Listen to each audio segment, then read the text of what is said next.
நீங்க நீங்க இருக்கிற ரூமை தாண்டி வெளியில இருக்கிற உலகம் இல்லவே இல்லை அப்படின்னு நான் சொன்னா நீங்க அது எப்படி இல்லைன்னு ப்ரூவ் பண்ணுவீங்க, நான் தப்புன்னு ப்ரூவ் பண்ணுவீங்க?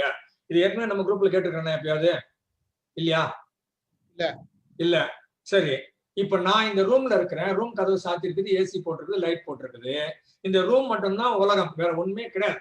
உலகத்துல வேற எதுவுமே கிடையாது. எல்லாம் எம்டி ஓபன் ஸ்பேஸ். நான் மட்டும் தனியா ஒரு ரூம்ல இப்படி ஒரு பலூன் சுத்துற மாதிரி நான் சுத்திட்டு இருக்கிறேன் அப்படின்னு நான் சொல்றேன். நான் தப்புன்னு எப்படி நீங்க ப்ரூவ் பண்ணுவீங்க சொல்லுங்க? அன்மியூட் பண்ணி சொல்லுங்க. வெளியே சவுண்ட் வருது சார். வெளியே இருந்து சவுண்ட் வருது. அப்ப அந்த காதை நல்லா மூடிடுவோம்னு வச்சுக்கோங்க. அப்புறம் எப்படி வெளிச்சம் தருது சார், கொஞ்சம் கதை சரி, கண்ணையும் இருக்க போட்டு கருப்பு துணி வச்சு மூடிடுவோம். அப்புறம் ஸ்மெல் வருது சார், ஸ்மெல்.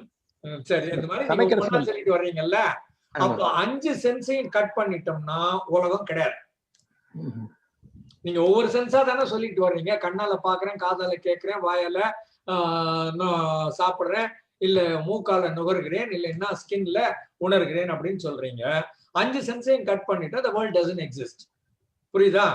அப்போ world exist for you and me, உலகம் எப்படி உயிரோட இருக்குது இல்ல இருக்குது அப்படின்னு மெய்ப்பிக்க வேண்டுமானால் நம்ம இந்த 5 சென்ஸ்ல ஏதாவது ஒண்ணு இல்ல 5ஐயுமே இல்ல ஏதோ ஒரு காம்பினேஷனை பயன்படுத்த வேண்டி இருக்குது.